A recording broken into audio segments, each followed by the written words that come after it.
Hey everyone. Hi. Hello. Welcome to another exciting episode of Alison Rosen is Your New Best Friend. I am delighted to welcome to the show in person a man who is the host of the very popular podcast, Beautiful Anonymous. He is a comedian. He is a writer.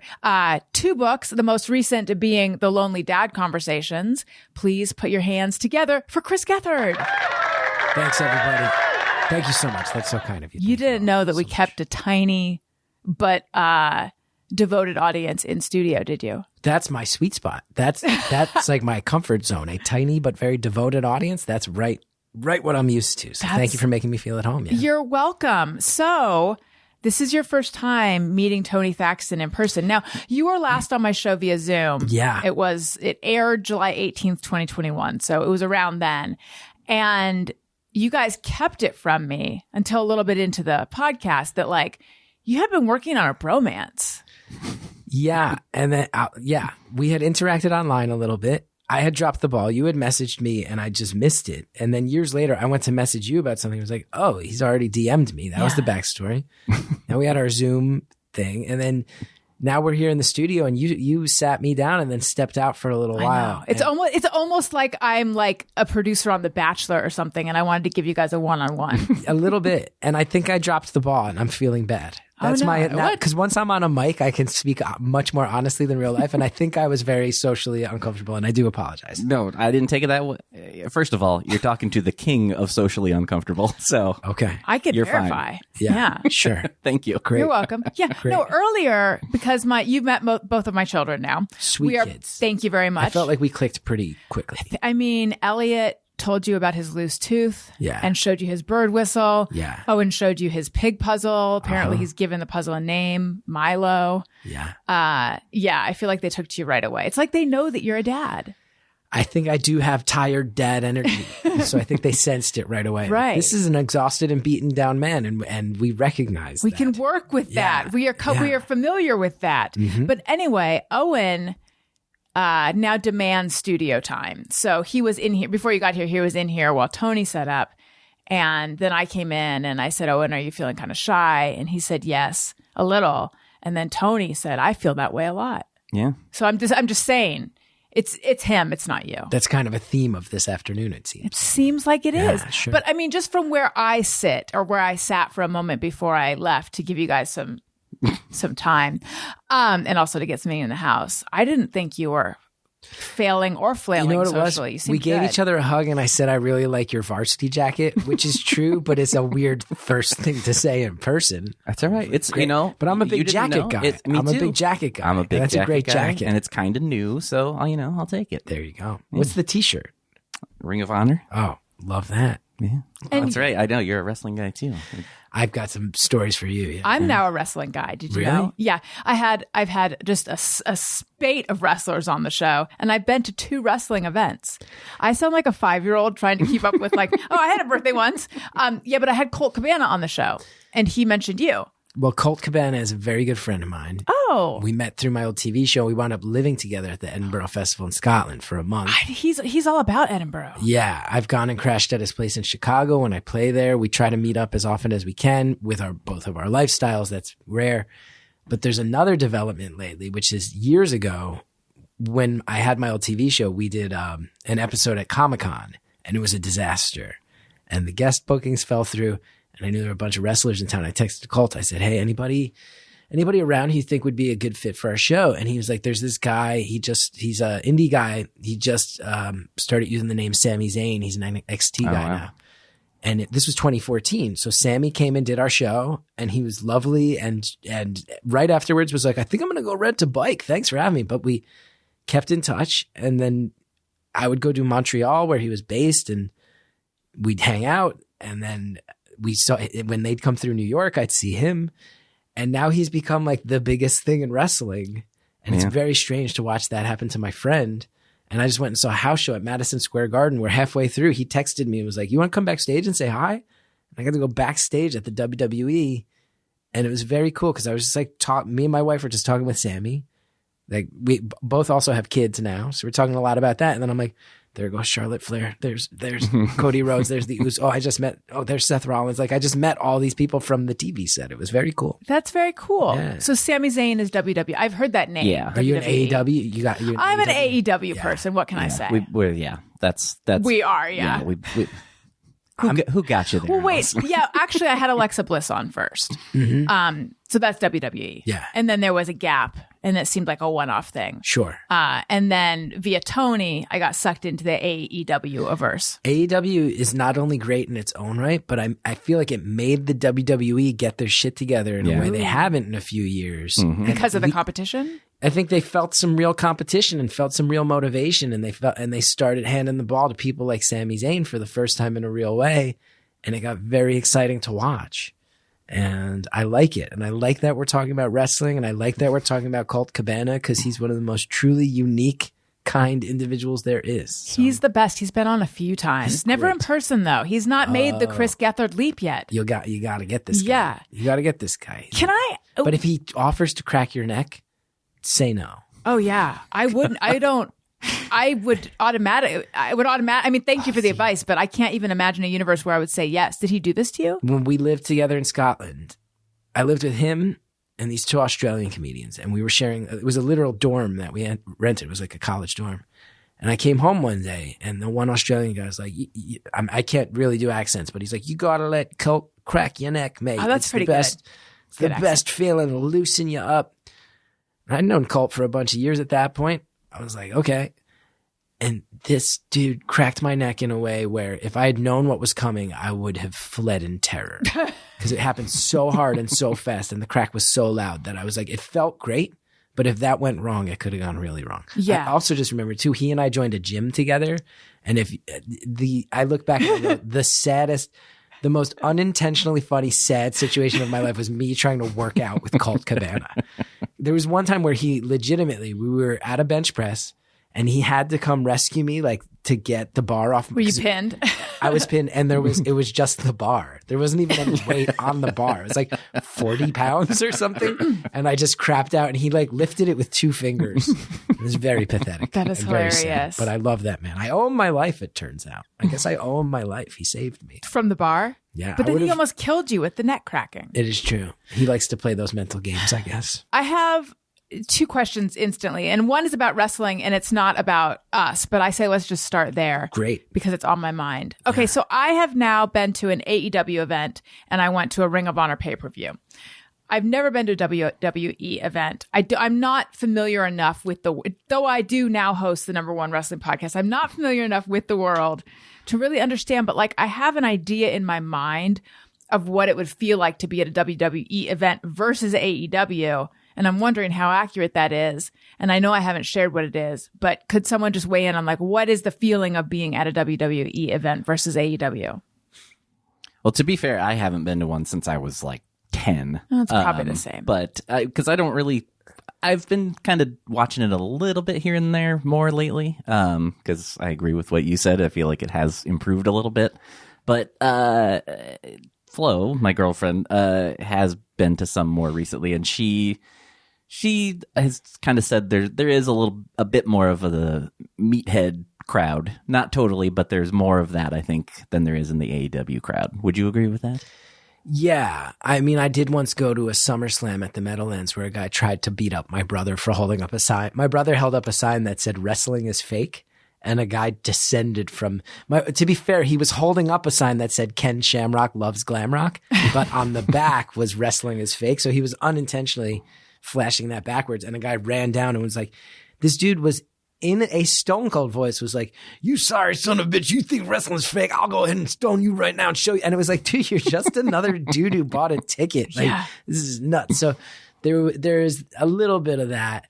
I think I say too, though, WWE is a little bit more like, in ways that are both good and bad, like a little bit more like the Disney version of things. Not, it is still simulated violence, but where there's going to be a lot more kids in the crowd. Yeah. A lot more like foam fingers and the wrestlers giving high fives. Whereas AEW, I think, is known a little bit more for like, if you are a wrestling fan who keeps up with what's going on in Japan and the independent scene, an AEW show is going to be like your heaven because it's the cream of the crop of that world, but a little bit less focused towards the kiddos, right? Yeah, I would agree with Whereas that. WWE is a little bit more like fireworks and loud music and high fives. There's a little I bit more of do that. like visually exciting stuff. I don't like fireworks though. But even with that, though, I do kind of feel like AEW leans into the fun comedy stuff better than It's true because they got Orange Cassidy in the best. particular. Yeah. That's what I was going to say from my uninformed impression. Is that AEW is like smart, clever, maybe subversive in a way, whereas WWE feels more like very like broad mainstream. Yeah, I think that's totally true. Are you familiar with the phrase "smart" in the wrestling world? Like a smark? Yeah. Yes. Smarts and marks and smarks. Yes. Like you Let's said. explain it though for the people who don't know. And you go. Well, smarts, AEW, I would feel like 99% of the crowd is going to be smarts, which is, i.e., people who totally understand what's happening, understand that it's all scripted, fake, if you will. And they get it. And they probably also know enough about it from following Twitter feeds and the internet and message boards that they're going, they're savvy. Yeah. And to the point where they're like, this person, they won. That must mean that their contract renegotiations are going well. Like getting enjoyment out of like back end business dealings. Like they read the trades, the version of that for wrestling. Yes. Whereas the WWE, all those people at this point in history know that it's fake, so to speak, but probably a handful more, a higher percentage of the crowd that's like, I just want to see who wins the fight. There's a little bit more of that still exists there. Got it. I don't want to say dummies, but people who are very willing to suspend their disbelief and be like, this is fighting. There's a little bit more of not necessarily people believing that, but I think the legacy of that affecting the fan base. And that's where you get the meathead side of it, I think. I was going to say, do you think there's people who actually think that it's real? It can't be. No one at this point in wouldn't history. think so.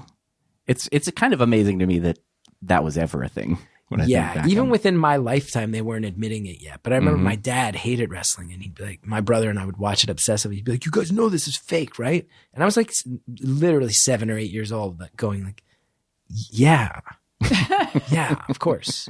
Like I'm 8 and I know that's not what fights look like. I've seen fights at school. Like that's not what a fight looks like. I get it. Also, like, I don't think that man is real. I don't think the Undertaker is actually dead. I don't think he's an actual reanimated corpse that's wrestling a dude who really refers to himself as the Ultimate Warrior. Although he did change his name legally to Warrior. But like, yeah, I think most people understand at this point. What did you like about it as a kid? That's a really good question. I mean, the easy answer is my older brother liked it. And most of my taste to this day in music and TV and everything is defined by what my older brother liked. But I think at the end of the day, you know, I was a real comic book kid too. And I think they tie right together in terms of, you know, larger than life characters who are defined by 2 or 3 very easy to discern things, and you can root for them or against them based on that. The good versus evil. Yeah, that fit my personality. I was a Star Wars, Marvel, wrestling kid, which back in the 80s and 90s, what meant you were like a loser, you know? Like the idea that Marvel is the biggest thing in pop culture for like multiple generations of kids right now, it's kind of shocking because I have a very sad picture of myself at a punk show in New Jersey wearing an X-Men t-shirt, and I look at it and I'm like, ooh, why did I wear an X-Men t-shirt to a punk show? Like I was probably being made fun of by should just cross most out of the the men other part, and then you just wear an extra. I know, something legitimately cool. It had Beast on it. Not even one of the cool X-Men. It had Beast on it. So yeah, I think that whole idea of just like these morality plays that showed up in a lot of the stuff I liked as a kid. And also wrestling's funny. Wrestling's really funny. And I figured that out young. Like I knew when I was really young that Ric Flair was an insane person. I knew that young. I understood that. Like my favorite guys were like Mr. Perfect, the $1 Million Man. Like those are funny. There's a clip of the $1 Million Man where he tells a kid if he can dribble a basketball 5 times in a row, he'll give him $100. And then on the 4th one, he just punts it into the stands. And I'm telling you, if you watch this clip, I can't say for certain, but you look at this kid's face and you're like, oh, they did not let him in. They did not tell him. Like they probably slipped him the 100 when the camera pointed in the other direction and paid him off anyway. But in the moment, you get to see this man in a ridiculous tuxedo make a child cry. And that's pretty funny. When I was watching it as a kid, I was like, this is like Rowdy Roddy Piper, inappropriate human being. Funny. Insane person, but funny. So I think the humor of it also was showing up for me as a kid too. You mentioned that your show at Comic-Con was a disaster. What happened? Oh, well, we were on this network and they came to us and it was, I mean, when I say low budget, I mean ultra low budget. We were on television and they somehow had, this is like total inside baseball, but it was like done as a SAG new media deal. Oh, which so is really low. And that's not, I think that's actually skirting the rules. Like it was a TV show. New media is not supposed to be for a TV show. It's for web videos and stuff like that. So, I mean, it was tiny. And they were really, we came off public access. It was this tiny network called Fusion. I owe them a lot. I'm not trying to speak ill to them, but they were like, we want you to do a show at San Diego Comic-Con. And we were like, that sounds amazing, but we've already got 10 episodes that you bought and we're kind of drowning in work. They were like, we'll produce the whole thing. We'll get it all together. You do the creative. We'll get you guys out there. We were like, okay. And the first thing they did was, they found us a venue. There were going to be 400, room for 400 people. They put the tickets up for free and they sold out. I was like, that's amazing. Quickly learned the lesson that at Comic-Con, you got to charge something, it turns out, because if people see a free ticket, they'll go, I'll just grab this just to have it. Oh, just right. And then if the Star Wars announces a panel, who cares? It was free. And we showed up and there were like 30 people in this 400-seat room. Meanwhile, I'm getting tweets from people the whole day that are like, hey man, this is a bummer. I didn't know you guys were going to be here. I didn't get my ticket in time. Sorry. And I'm like, no, get here right now and bring like 70 people. Like there's so much room. And the guest booking fell through. Who was it supposed to be? I forget. I legitimately forget at this point. It was almost 10 years ago.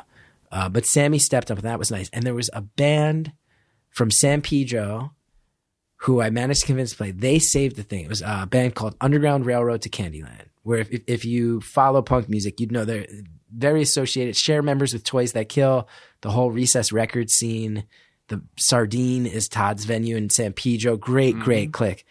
And they showed up and very quickly just sensed that it was a disaster and we had this whole thing with a bunch of VHS tapes that you could throw into one of those like basketball Papa Shot machines.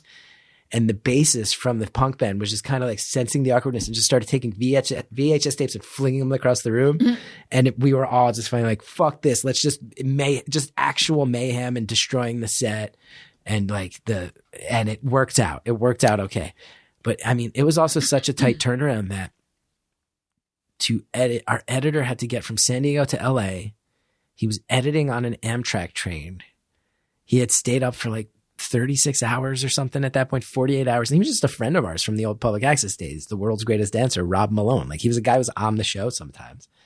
He's editing, pushing himself. They get to the facility in LA where they have to upload the whole thing so it can be beamed via a satellite to Miami where the network was based to get it on the air in time. They get there. They're like, do you guys work off of PCs? And they're like, yeah. And they're like, we edited everything on a Mac. They're like, we don't have the equipment to convert it. Oh no. The editor wound up having, between the lack of sleep and the anxiety, he went to the fucking hospital. Like, oh my God. It was a show where the guest fell through, the band trashed the set, and then the editor went to the hospital. Like it was a real disaster. But also I look back and it's one of my fondest memories. That's what I was going to ask. Like when things started to go awry, or when things start to go awry, what's your attitude usually? It's kind of when I feel most, how would I phrase it? I don't want to sound arrogant, but I would almost say, like, I'm not the funniest comedian. And I came up in a scene at UCB in New York where that was always the case. Like that my contemporaries were brilliant people who from the start, I was like, oh man, these people are great. And a lot of them went to be on TV. And then I was the guy who was also on stage with them who could keep up. But I realized two things, which was one, I was very willing to be honest in a way that a lot of my peers weren't from that scene. Like Mike Birbiglia pointed out to me one point. He's like, all the UCB people are known for being like the characters they play or the writing jobs they get. He's like, you're kind of the only person from that whole UCB explosion that's just known for being you. Oh, like people know you as Gethard. the people, not that many people know me, but he's like, the ones that do, they know you for being you. So it was that honesty that I had. And also, I also just realized very quickly that I was just super comfortable in chaos. I just was much more comfortable than a lot of the people I was up there in chaos. Like even thinking back to those old days at UCB, if something went wrong, man, it was my time to just be out there with a grin on my face. And other people maybe felt a sense of panic, but I was just had a grin. So TV show, when we did it and switched it over, when we became a public access show, I quickly realized like, oh, this studio is so cracked out. So this is the Chris, I'm just thinking if someone's like, what are you guys talking about? I used to host a show called the Chris Gethard Show. Show. And it was a public access show, and then it was on Fusion. And then True TV. Right. So it walked this How many, path. 3 seasons? 3 seasons on cable, and we were on public access for 5 or 6 full years. Wow. And it actually started as a live show before that. UCB for like a year and a half, 2 years. Very popular underground. And I think you first found me through the public access show. I think that was what you reached out about. I think it was when I was on Fusion. On Fusion. On Fusion. But through that old show did have a good crossover with the punk rock world, because we booked some killer musical guests too. But when I was on public access TV, we realized right away, like, oh, we try to plan this show, but invariably equipment will be broken, equipment will be missing, someone will no show. We had an episode where literally the lights wouldn't turn on. We had to do the episode in the dark because the lights wouldn't turn on. It's kind of amazing. There's one time where we showed up at the studio and the guy who helped us run, it's like, all right, we got a situation tonight. I'm like, what's that mean? Because like for him to say there's a situation by his standards was insane. He goes, so we know the mics are here because someone left them on. So like when we go on the soundboard, we can hear them. They're here. No one knows where they are. Oh, wow. And it's like, we got 20 minutes to set up. The whole set is stored in the trunk of my car. On its best day, it's a shit show. And then now it's like, now we have to run around looking for the microphones. What is this? So we just learned, like. Did you find them? We did find them that night. The night with the lights, they just kept going off during the shows. But it was funny. And like, kind of just realized like, we can't plan this show 100% because it never goes 100% well. Let's plan it 70% and find the other 30% on our feet, either in sticking the landing or embracing whatever nonsense happens that we're not expecting. And that kind of, I think, became the aesthetic of the whole show in a way. It became part of what people liked about it. It was like, oh, they legitimately don't know how it's going to end on any given night. This is cool. Are there things that will make you, like in a performance setting, that will make you nervous or make your heart beat or butterflies or anything like that? That's a really good question. So for anybody listening who doesn't know, I've been performing for 23 years, starting out as an improviser and then hosted the show. And I've done a lot of acting and stand up. Like I've kind of been all over. I don't get nervous necessarily. Like I realized I was over traditional nervousness. There was one night where I was walking home from the subway station when I lived in Queens, and my agent called me on his cell phone. I picked up. I was like, what's going on? And he was like in a panic. He's like, you live in Queens, right? I'm trying to think of people who live in Queens. I'm like, yeah. He's like, how close do you live to the Forest Hills Tennis Stadium? I'm like, it's one stop on the subway from me. Why? And there was a massive comedian. I will say, this was before everything came out. It was Louis at like the height of his powers. He's like, Louis playing the stadium and he forgot to book openers and the show starts in half an hour. Can you get there? I was like, yeah. So my wife was cooking dinner. We were going to have some neighbors over. I run in, they're all there. I'm like, you guys, I was like, I don't have to do the show because I know you cooked, but if you guys want to just go see Louis, we could go right now and be backstage. And less than a half hour after the call, I was doing stand up in front of 12,000 people on stage by myself. And I messed up one of my jokes and realized halfway through and fixed it on its feet. I was like, okay, I don't get nervous anymore. I think if there's things that make me nervous now, it's more thinking long-term, if I'm being honest. Like it's more thinking, what am I going to be doing in a year, in 2 years, in 3 years? I always enjoyed the idea of being, especially as a New York artist, of like, no, you just jump on the subway and if you want to do 5 shows in a night, you bounce around. You could do 5 stand-up. You could do an improv show at 7 and then go do 4 stand-up sets after that and maybe end at some late night talk show and then go get food with a bunch of other comedians you met along the way tonight. And that lifestyle fit me really well. And that, I'm not blaming him in any way, but all of the charm of that wore off when my son was born and things like reliable health insurance became a reality. So My nerves don't generally relate to anything that would happen in a show. I can handle a bad show. I can handle a bomb. I can make good stuff out of chaos. My nerves come from more of like, man, I'm turning 43 this year and he's only 4. Like, I got to get him health insurance for 22 more years.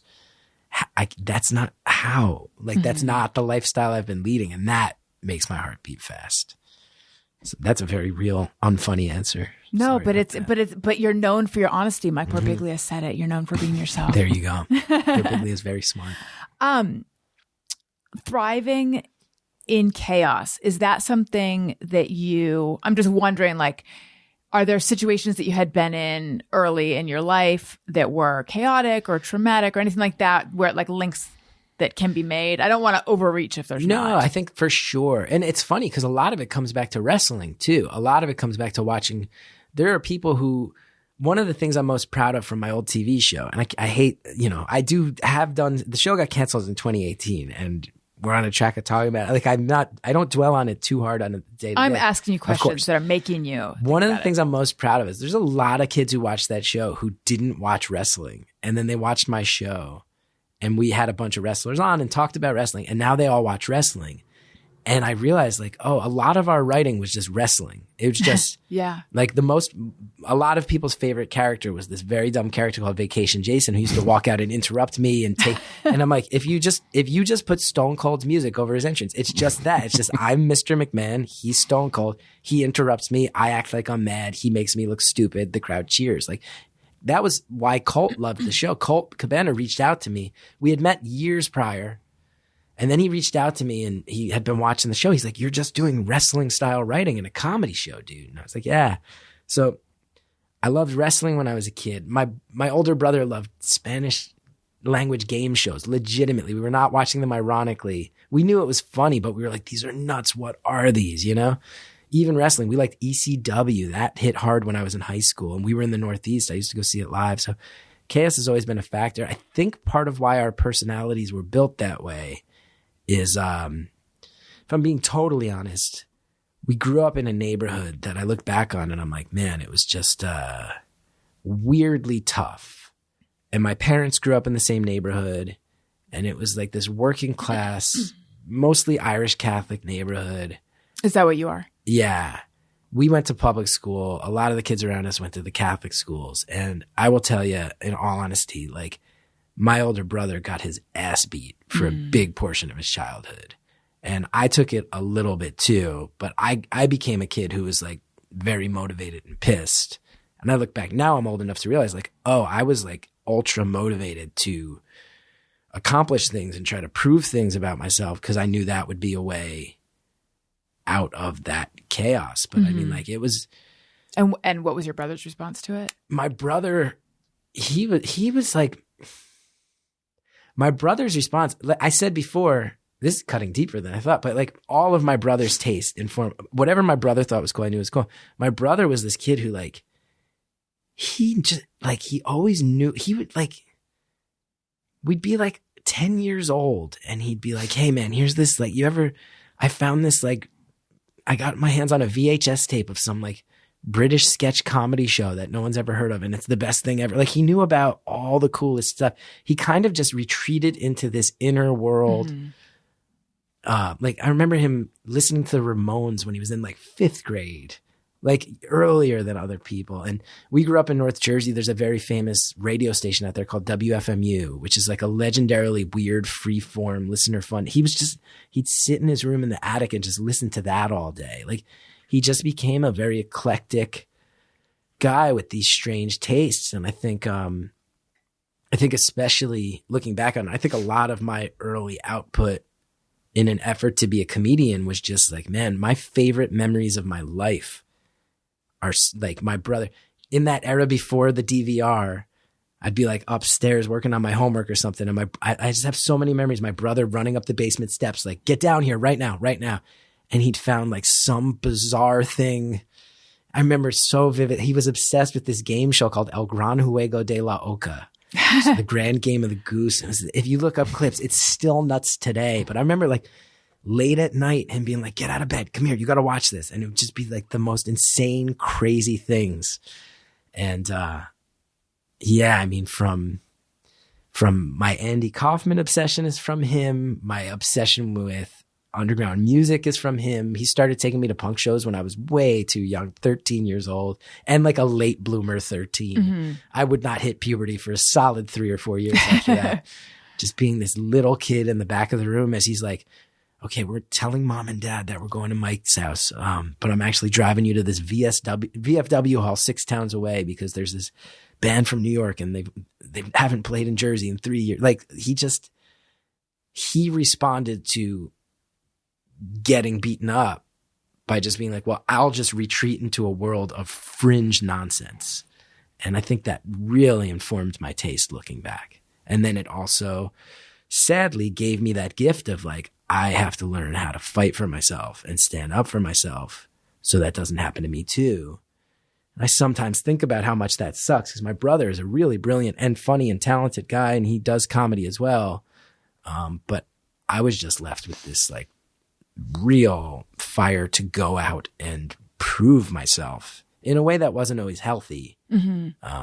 But I think a lot of it was from that chaotic childhood of, I can say that without exaggeration, without trying to be melodramatic, from when my brother was in probably 3rd grade until probably sophomore year of high school, especially him, but also, you know, if we left the house, it was a 50-50 on if we were going to get back without somebody fucking with one of us. Jeez. You know, like, I have vivid memories of walking through my neighborhood and just a kid coming out of nowhere and punching me in the face just for no reason. Like that type of chaos was something that I was dealing with young, and it was very not healthy and probably pretty directly led to my personal taste and a lot of my career because I was just motivated from a young age to be like, go out and show that you can do something with yourself, you know, and then people will stay out of your way.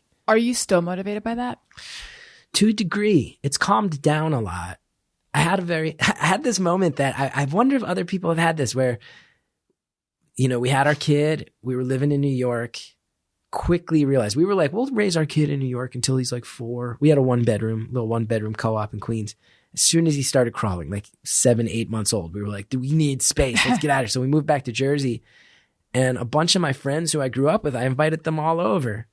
And these are guys who, you know, I really dove in. I dove into the artist career. And these are people who I held very close to my heart, but I didn't see them all that often. And they would see each other a lot still, you know? And I invited them all over. And in my mind, I'd been like out proving this thing for all of us. And like, I knew they were supportive of me and they were happy for me. But in my mind, I'm like, I'm doing this for all of us. Like, I'm thinking of who we were in high school. I'm thinking of who we were in college. And I'm out here like fighting and like, we all got together in my yard. And I'd seen, you know, them here and there, but it was the first time like I'd gotten everybody together. And I just so quickly realized like, no, they all have their own kids. Like they've all had their own jobs for years now. They have their own stresses and they all get a kick out of what I do, but it hasn't been this hero's journey. You know, like in my mind, it was this thing of like, keep fighting to get your TV show on real cable and off of public access to prove for all of us that kids like us can do that. And it's like, no, because they're not kids like that anymore. Like I'm the only one with this stunted development. But when you say kids like us, do you mean kids who were picked on? I think like those of us who felt like outcast. Yeah. Like I think a lot of my friend group looking back on it, but my older brother, he was 3 grades ahead of me. So our friend groups, there was this Venn diagram that cross over. And I think both of us had friend groups, and especially all the people that got to know each other despite the age gap. It was like, these are the people who kind of feel like they need to team up. Mm-hmm. Like there's strength in numbers. Like underdogs. Yeah. We don't necessarily have a common defining, like we're not a football team. We don't all do a shared activity. Mm-hmm. What we all have is that we're the ones that if we don't team up, we're all in it alone. So let's team up. That's what really, I look back on it. I still to this day, like have very close friends who they lived on the other side of town and they were the weird kids. And my brother had this guy, George. My brother's friend, George and him kept each other alive through middle school. And then they got to high school and there were like 5 or 6 kids from the other side of town. But when they teamed up with those kids, it was enough people that they stopped getting fucked with. That's why I said like through about sophomore year of high school. Cause at that point it was like, oh, we found enough. Now that the whole town's together, there's like 10 of these kids. And when you have 10, that's harder to mess with than 2, you know, like it was just a numbers thing. So I did kind of always view my friend group as like, we all kind of came together because we needed each other. And then I think like a lot of people, music became that uniting thing. Music became the way to try to feel cool, right? Like, but if I really look deep down, I go, a lot of the times we were all hanging out in my basement or my friend Carson's basement or going to shows. It was just an excuse to be together. And music was a semi-cool thing that we could claim as our own. But a lot of it, I think, was just a survival mechanism of like, we could either be 8 outcasts or we could be a crew of 8 sitting at the same lunch table. That seems safer. Let's do that. I feel myself emotionally fighting against the idea that it wasn't a hero's journey for the other people. And also, Tony, yet again, I have forgotten to turn on the timer. Where are we? 36 minutes. Jeez. Is that good or bad? I don't know. Oh no, that's good. No, okay. I'm saying geez that this is now the 3rd time in a row that I've forgotten to do this, which is I'm also going to tell you, I'm feeling very comfortable sharing this with you face to face. I'm nervous to say this all in front of Tony because I know we got this romance. Because he's so judgmental. No, not judgy, but where I'm like, I won't lie. There's a part of me that's like, he's a real musician. And every time I bring up music, I'm like, oh, I'm going to come off like a poser, but it's 2023 and that doesn't mean anything. And I know that doesn't mean anything, but these are the nervous anxiety thoughts I still have in my head all the time to this day. I feel like that, if I may, that is a leftover thought from childhood where there were music, where you were judged on your music. I've never seen Tony say anything to suggest he even thinks about authenticity versus poser dumb in terms of people's music taste. Because I don't think anyone particularly cares anymore. Yeah, it's right? like what you like. Who cares? Yeah. Tony went to They Might Be Giants show. They Might Be Giants is great. They played the Chris Gethard show. That's awesome. One of my favorite things is we got some music on there that I'm like, did you ever listen to Adam and His Package growing up? I've heard of them. I never really got super. I'm very aware of them though. Adam and that was like, he was from Philly. He played a lot of local shows in Jersey. It's a good example of the type of thing I clung to. He was a guy who had programmed a sequencer. Now a lot of nerdcore rap, I think, will give Adam and His Package credit because he programmed it. It was so weird and the lyrics were so dumb and funny. And I loved him because I knew, it was catchy and cool. But not only was I like, none of the kids who I hate are ever going to like this. And on top of it, his shit was so weird that famously Maximum Rock and Roll refused to review him because it wasn't punk enough. And I was like, that's what I want. The thing that is not even the thing that's too weird for the punk fanzines. That's what I want. That's who I was growing up. Now, are you invested at all in seeing the bullies or the tormentors fail? Great question.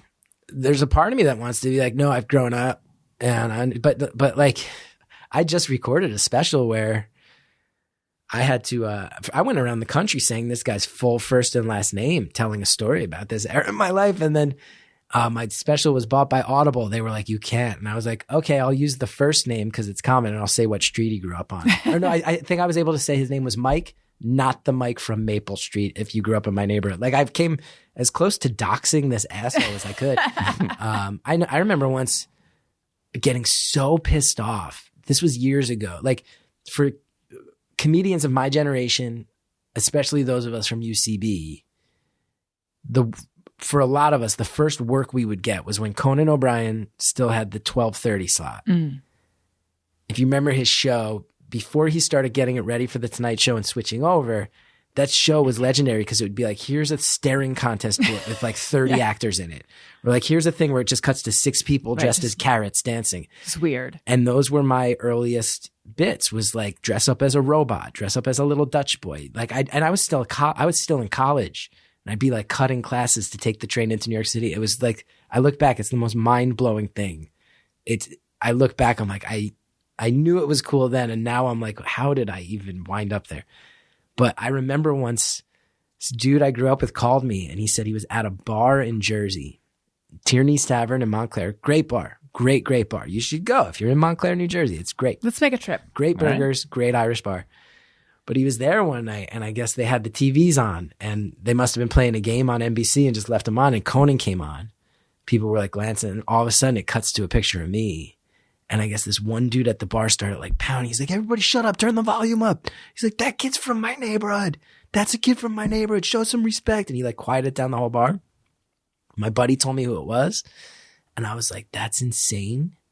Because I have had the fantasy that if that dude was crossing the street in front of my car, I'd hit the gas, not the brake. I want that person to die.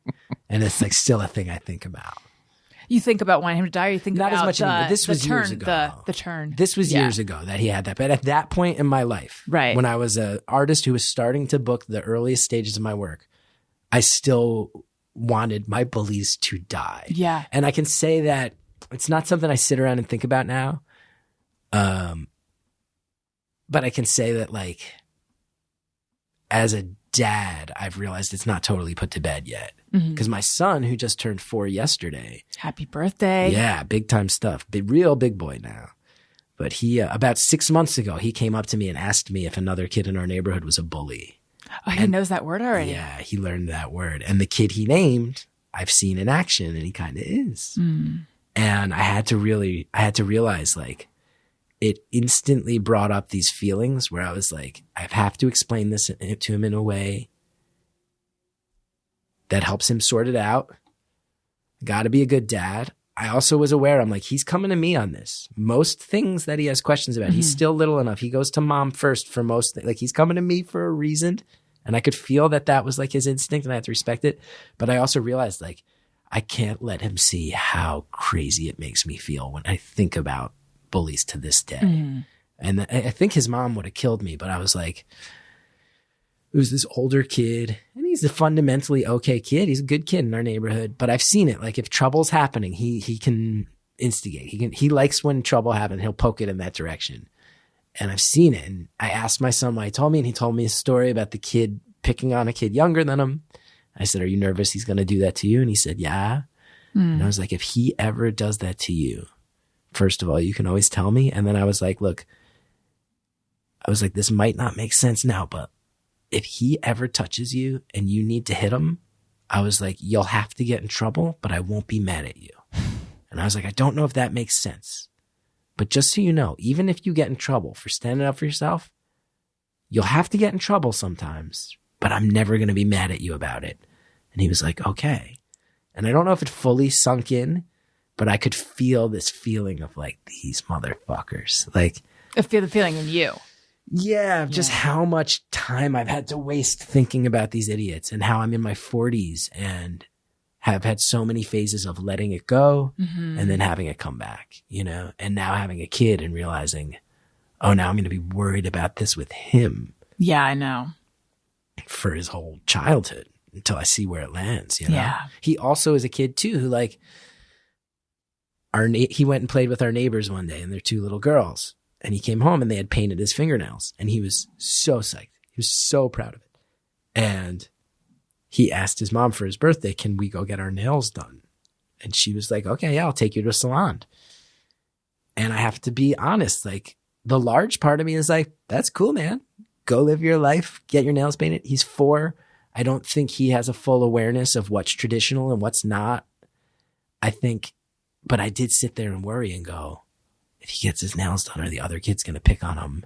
And is that going to drive me nuts? You know, like there was once a party at a house in our neighborhood where his mom was putting on her makeup and he was like, Mommy, you look really beautiful. Can I wear makeup too? And she was like, of course. And she put, like blush, not eyeliner, right? That's the pencil. Eyeshadow.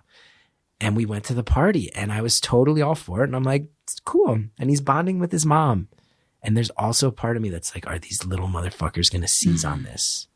And I had to realize, like, if I want to talk a good game about being an accepting person in general, like who's that has to start first and foremost with my son. And I sit here, even hearing myself going right now, like, oh, I assume he doesn't understand traditional gender break. Like, who cares? That's not what it's about. But all of this is coming from me in a way where I'm like, I don't care if my kid wears eyeshadow and wants his nails done. The only thing that I can think about as a negative that's making me go to my wife, like, are we sure we don't want to wipe it off before the party? And I realize how shitty that is. But I don't care at all about how he wants to express himself now at the age of 4 or when he's 15 or 25 or 50. I don't care about that. But the idea that other people might seize upon it is just, to me, it brings up these things where I'm like, ooh, like,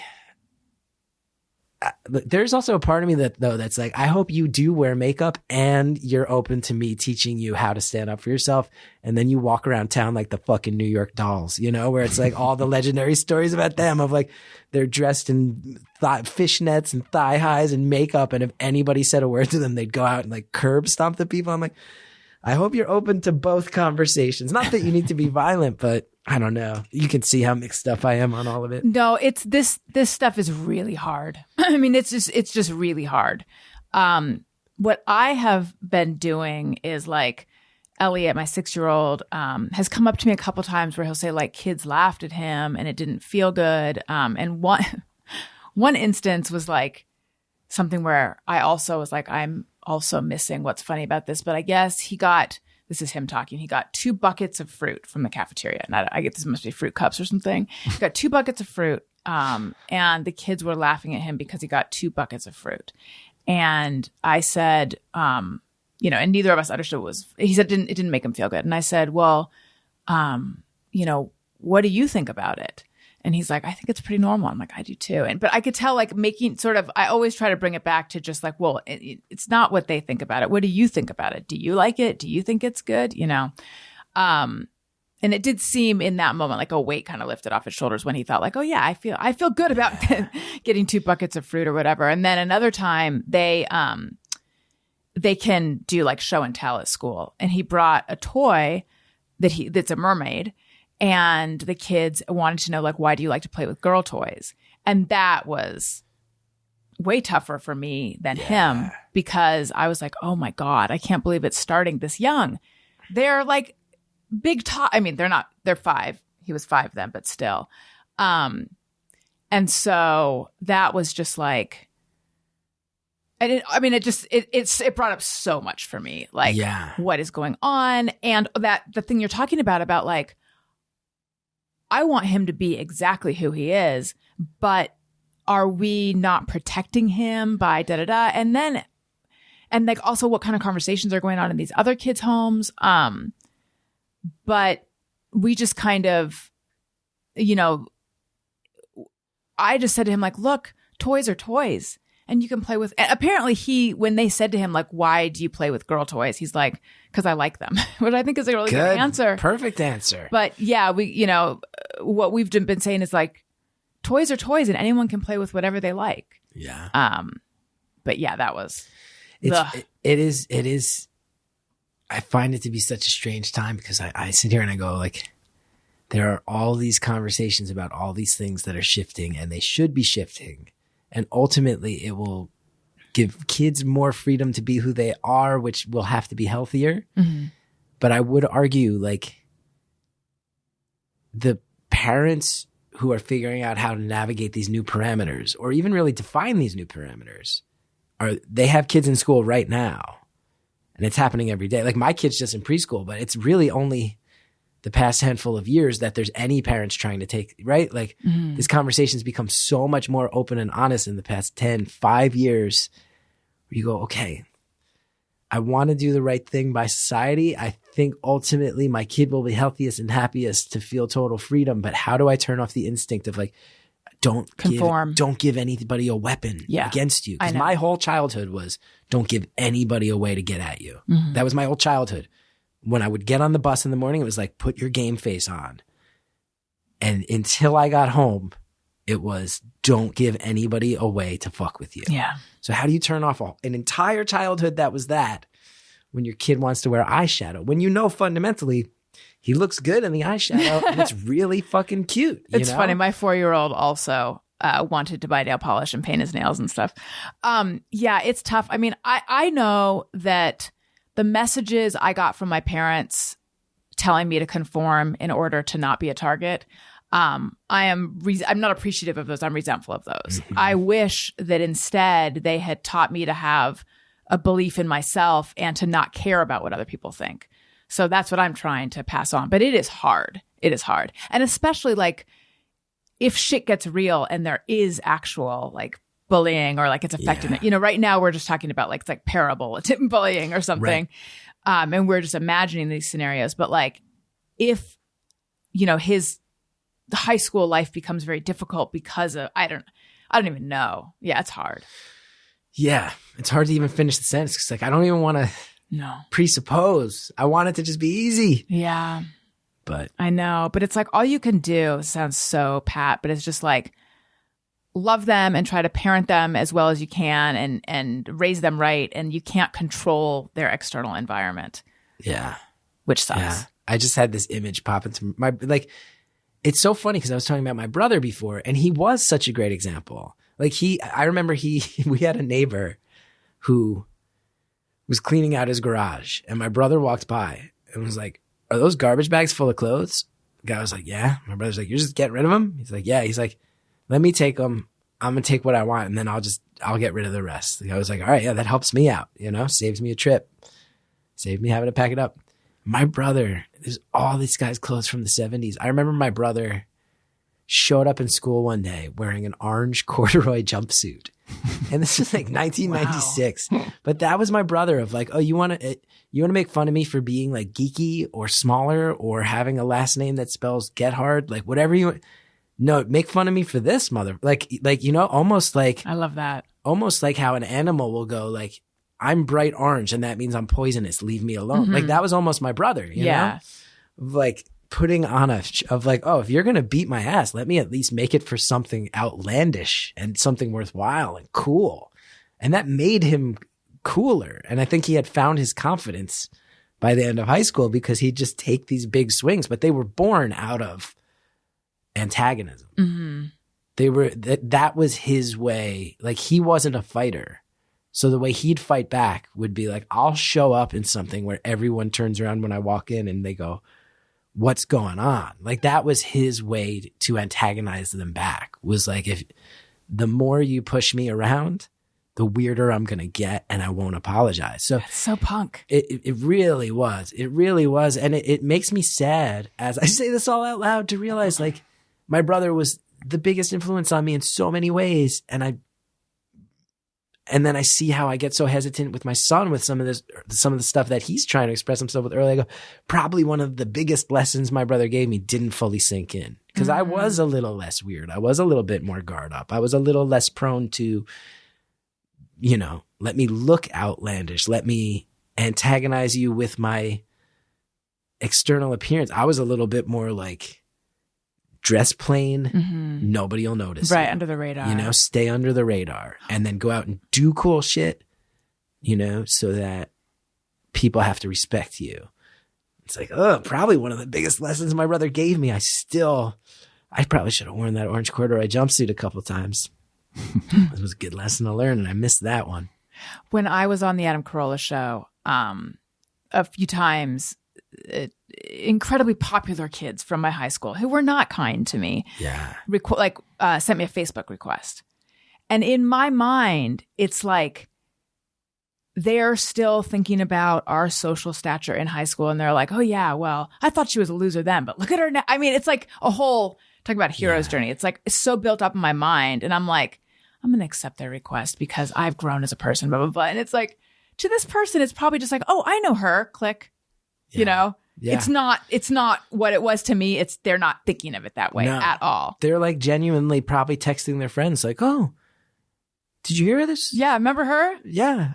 I went to high school with her. That's cool, right?" Totally. I had a very funny one. This was someone who I wound up being friends with, but so my senior year of high school, the science class broke down where, you know, you had the tables of two. And I had two friends in the class who already happened to be sitting with each other when we picked lab partners. So I was like, ooh, I'm the third one out. It's like me, this guy Jamie, this guy Dan. Those were my two friends in the class. They're sitting with each other. Who am I going to wind up with? And I wound up sitting with the head cheerleader, who had the very head cheerleader name Allison Gunn. which is the coolest. That's a cool name. It is. And just on behalf of Allison's, can I say, we skew two ways. It bifurcates. Yeah. Mm-hmm. Either cheerleader popular or like full on nerd. I'm thinking like studious nerd, like sure thing. Her name was Allison, you know. There's really no middle ground for media representations of Allison's. It's true. They tend to go all in. Yeah. So we were like, would joke around. We became friends. By the end of high school, we were like legitimately friends. And then college, didn't really see each other anymore. And then every few years I'd hear from her, and that was nice. She was not one of those people that I was like, I was like, oh, that's cool. She's keeping tabs on me. We were friendly in high school. That's cool. And then I had this very funny thing happen where my wife signed my son up for a music class during the pandemic. So it was outdoors in a park. And one day my wife could not go. And I said, you shouldn't be the only one taking him anyway. Let me take him. It's a good thing to do. And I get there and I realize one of the other parents is Allison Gunn. She had a kid right at the same time as us. I'm sitting there, I'm like, Allison. She's like, Gethard, what's up? This and that. And we catch up a little. And then the class ended with us.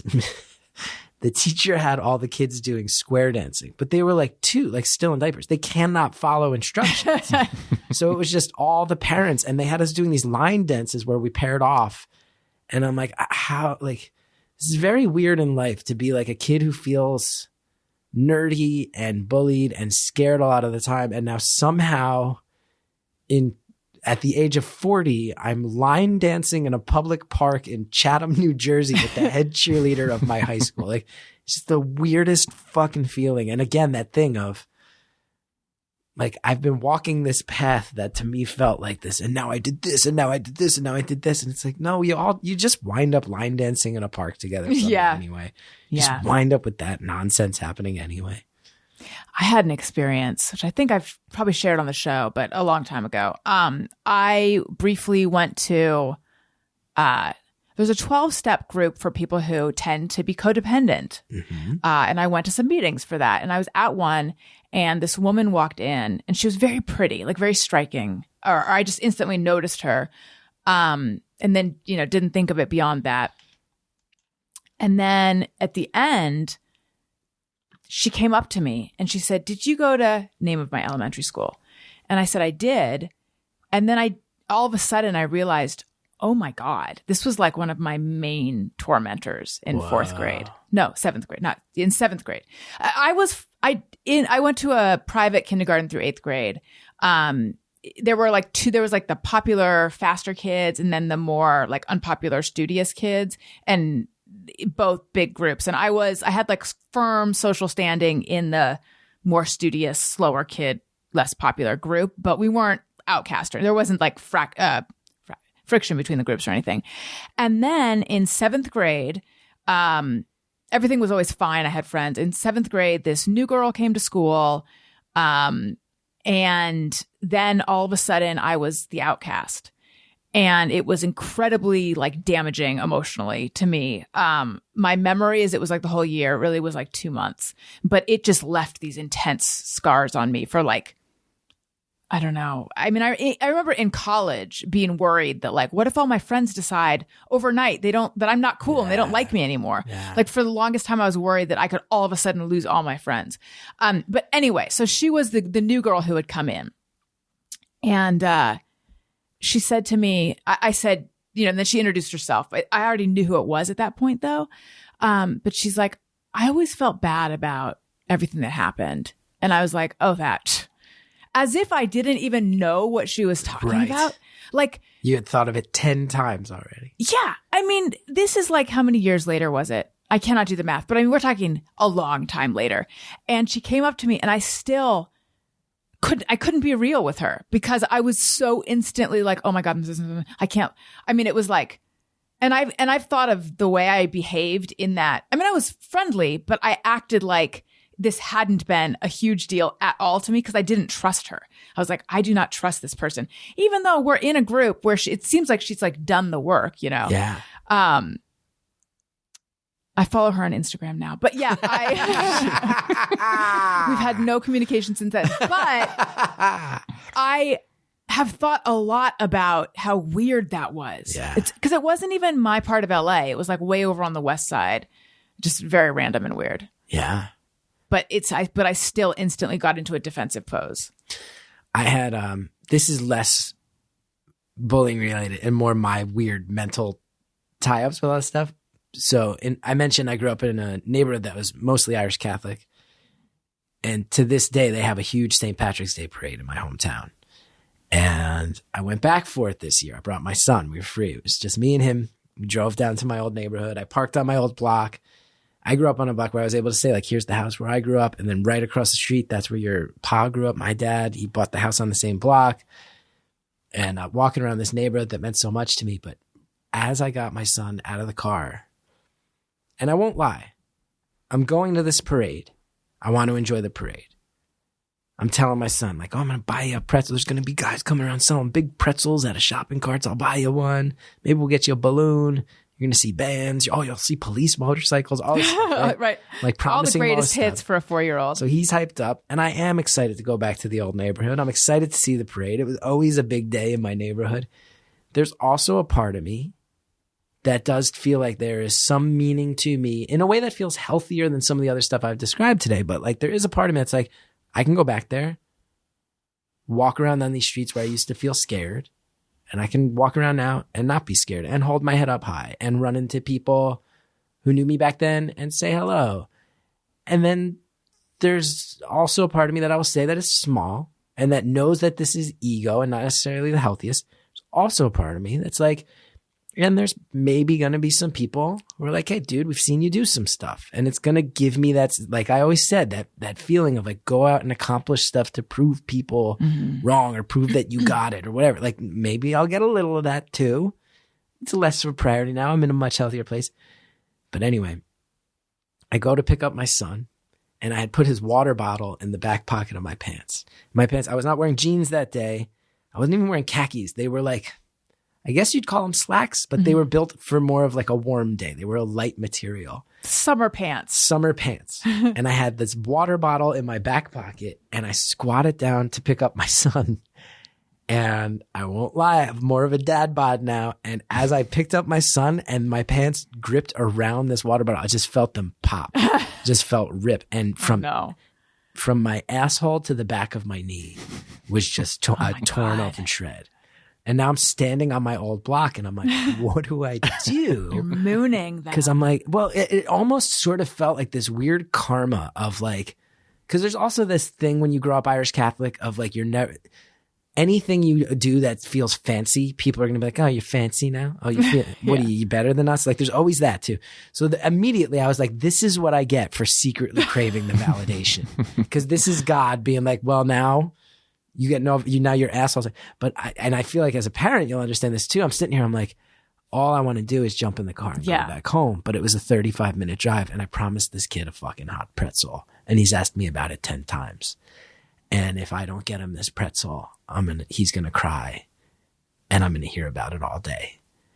So I was like, all right, fuck it. And I had a hoodie in the car that was pretty big. I put it on, tried to put my hand in the pocket and lower it down as much as I could. I was like, let's go. We're going to the fucking parade, dude. And we went to the parade and we stood and we watched it. And I had, visible legs showing. It was wild. And about halfway through the parade, the woman sitting next to me, she's like, hey, I didn't want to blow up your spot, but I graduated with your brother. She's like, you're a GETHARD, right? I'm like, yeah. She's like, I graduated with Greg. She's like, you're the famous one, right? I'm like, yeah, he's the infamous one. Like, we're like chuckling about it. And then another guy at one point walks by from across the street. He's like, little GETHARD, man, you make us proud. And I'm like, all I wanted. But in my head, I was like, I don't know if they're just being nice or if no one has noticed that I can show you a picture. I have a picture. Would love to see it. It like a severe, I'm not talking like a hole. I'm talking like one side of the pants barely existed anymore. Here, when I went home and took them off, these were the pants I wore to my hometown. Oh my God, they're so tattered. Wow, show the camera. Yeah, it looks like like a bolt of fabric or something that's ripped. It looks like you're in the process of making pants. Yeah, it was intentionally destroying them. And I wore those to my hometown, saw people who have known my family for generations, saw people I went to high school with, people who recognized me. Was the rip just in the back or was it also? It was like the entire left leg, pretty much from the knee. Your pants exploded. They exploded. Pretty much there was a small strip on the front that still existed, and everything from my left knee up my entire thigh to my buttock didn't exist anymore. Yeah. And I just went but I felt like that was maybe on some level a good lesson to learn of like, yeah, my life isn't about the validation or needing these people to think I'm something anymore. My life now is like, the kid wants a hot pretzel. Let's go get him a pretzel. And that's a much bigger priority than me being like, I can't let these people see me like this. That's sweet. Can't let these people see this.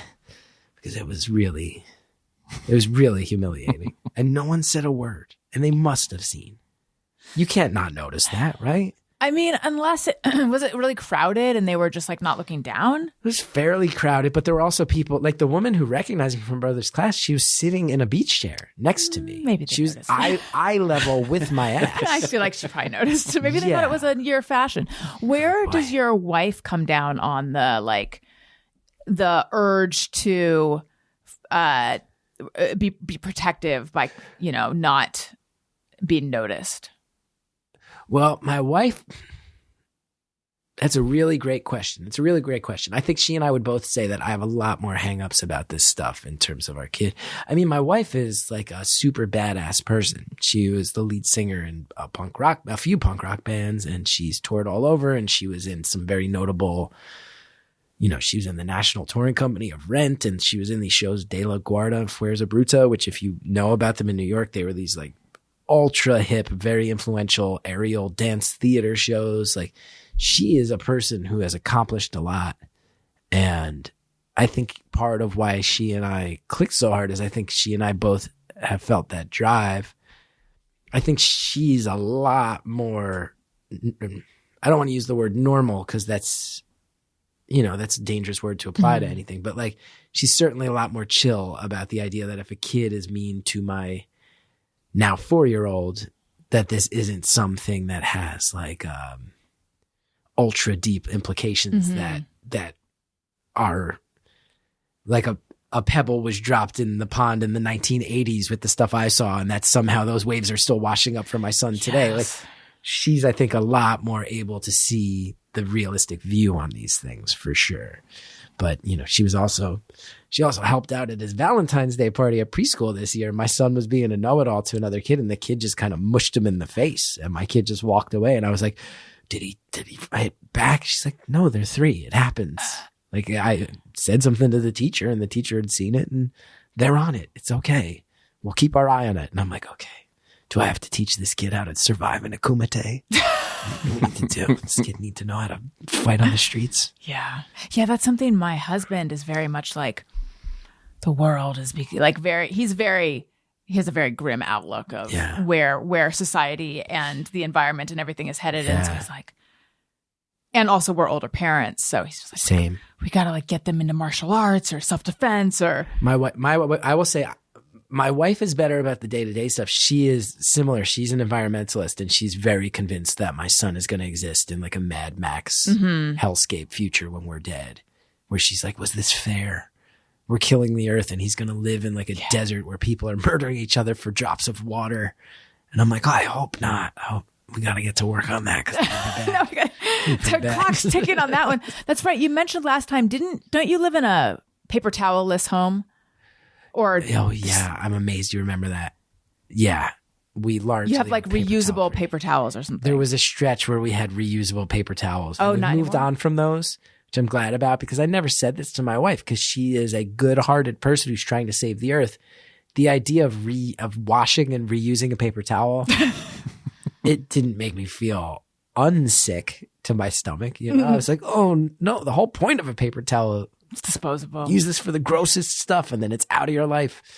But yeah, now I think we have a roll of recycled material paper towels. Okay. Now. I think that's the middle. How the mighty have fallen. Oh yeah, no, she crushes it. She works hard for the environment, for real. So you volunteer to drive. With EMTs? Yeah. To drive an ambulance? I'm not an EMT. Right. That takes a lot of work, but I drive the ambulance. It's kind of the best thing going in my life now. It's kind of the thing I'm most excited about.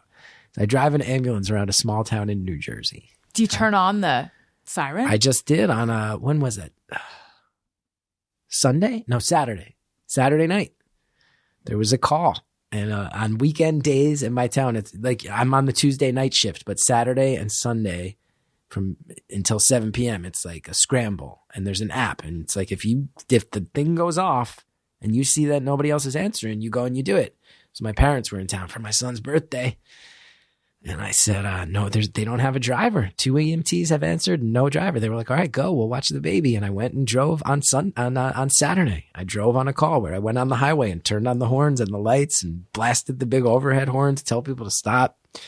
And it's very nerdy. And I hang out with a bunch of senior citizens mostly as I do it. But I really like it. I really like it. It's strange to be like, I'm in my 40s and the thing I get the most joy out of right now, outside of family, it's no longer art. It's no longer comedy, music, all these things. It's like, oh, I drive an ambulance. That's fun. That's cool. Were you someone who had ever wished to drive an ambulance or a fire truck or anything like that when you were younger? I spent most of my life thinking primarily about myself. I'm an artist, right? I'm a comedian. I like a microphone and a spotlight. But yeah, I do think that I walked a very lucky path where between my TV show and Beautiful Anonymous and a few other things, Career Suicide, my HBO special, I do think they all had an element of trying to provide some sense of comfort for other people in different ways. And as I've kind of aged as an artist and realized like you don't get to stay cool forever, relevance comes and goes. You don't know when it's going to come back. Things get canceled, things blow up, things cool down. I'm like, well, even if it doesn't come through art, the compassion side of it is something I can find because there's so many ways to volunteer your time that just help other people for the sake of it. And that is something that I'm pretty proud that I've kind of matured into because you'd be shocked. You'd be shocked how close to you there are definitely volunteer organizations close to you wherever you're listening. I guarantee it that could use your help right now. And also in a way that's actually scary. Just from driving this dumb ambulance, I'm like, oh, a lot of the fabric of society is held together by volunteers not getting anything as they work through organizations that are so underfunded that it's scary, you know? And it's like, even in my situation, I'm like, man, most of the volunteers are retired people. Other EMT squads in towns near us have shut down recently because young people just aren't volunteering anymore.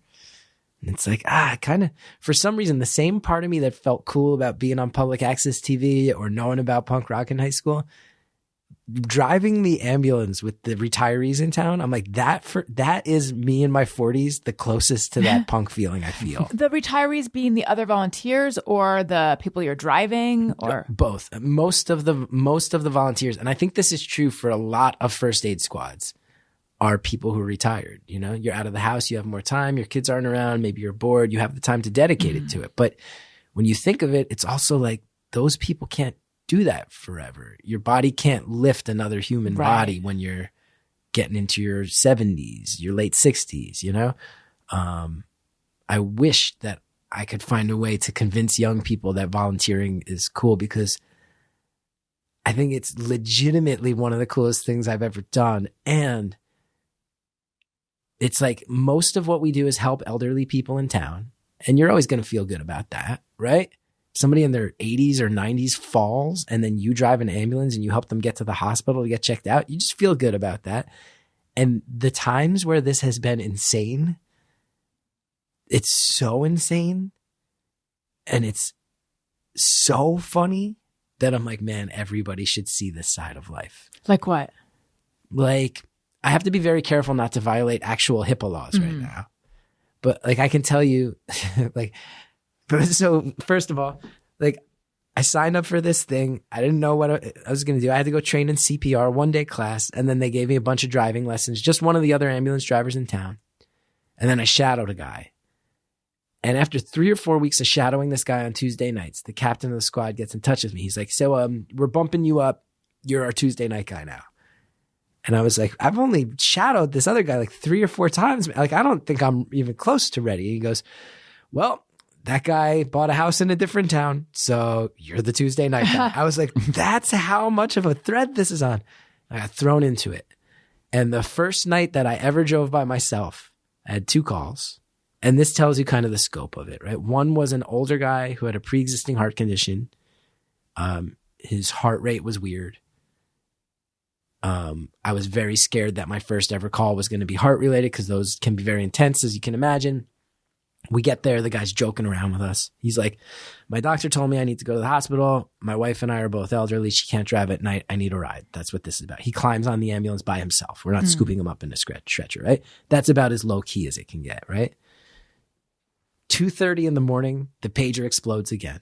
I have my second call. This is again, first time I've ever gotten a call. Now it's 5-6 hours later, I got my second call. And this app gives you sort of a 1-sentence description of what's going on, and then the 911 operator can punch in info as they know it. So that 1-sentence description comes up, and usually it'll say fall or diabetic issue or asthma attack. You know, these things that you're used to, broken bone. It just says man in ditch. It's 2:30 in the morning. And I will tell you, the town I live in New Jersey is very, very small. And it's this weird mix where, like, I live in a neighborhood that's suburban, but when you get to the end of the block and make a left, it's just woods. We're the end of the suburbs. And then you get into the part of New Jersey that's farms and horse people and stuff like that. And it really is the end. So a lot of the town is this sort of rural feel. And we get out there and it's this guy, and I won't say anything identifying about him, but he basically says, he's like, yeah, I got really drunk one town over. And I didn't drive. I took the train, but I missed the last train home. So I figured I'd just walk home. And we're like, where do you live? And the guy's like, he says the name of the town. And we're like, well, that's like a 50-minute drive. And you're going to try to walk it at 2:30. That's like a multi-hour walk in the middle of the night. And he's like, yeah, what can I say? I'm really drunk. But the thing is, his tone of voice was like this. Like, I haven't been a drinker in many years, but I was looking at this guy. I was like, you're not drunk. Right. He's talking like I'm talking right now. There's nothing about this guy. His ankle's all busted up. He's bleeding from his head because he fell into this ditch in the dark because my town doesn't even have streetlights. My crew chief is like, why didn't you call a friend to come pick you up? He's like, I guess I just don't have any friends who would step up like that. And she's like, oh, that's a bummer. Why didn't you call an Uber? He's like, oh, I don't have it on my phone.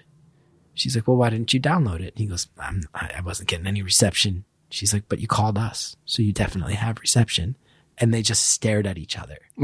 And I was just looking at him and I'm like, what is this fucking guy lying about? We could all tell, like, what was he lying about? And eventually he was like, I don't want to go to the hospital. The cop is like, I can't let you wander around town limping and bleeding. I'm going to get 10 more calls about you getting the ambulance. We take him to the hospital. We're like, you go in, tell them you don't want to go. They'll deal with it. And I mean, that was about a year ago. And we still sometimes will be like, what do you think was really going on? Because he wasn't drunk. And it was weird. Some other people were like, I think he was on drugs. I'm like, I think it was a bad hookup. I think he was like hooking up with somebody in their car or their house. And they were like, you're being weird. Get out of here. And then he fell in the ditch. Oh, it was so weird. And I think about it forever. But why do you think he didn't call Uber? I have no idea. I have no idea why you would try to walk hours in the dead of night in the pitch black rather than just get a car. Yeah. Like, that's what I mean. I think like somebody was like, dude, I'm not into butt stuff or foot stuff. I've told you 4 times, just get out of my house.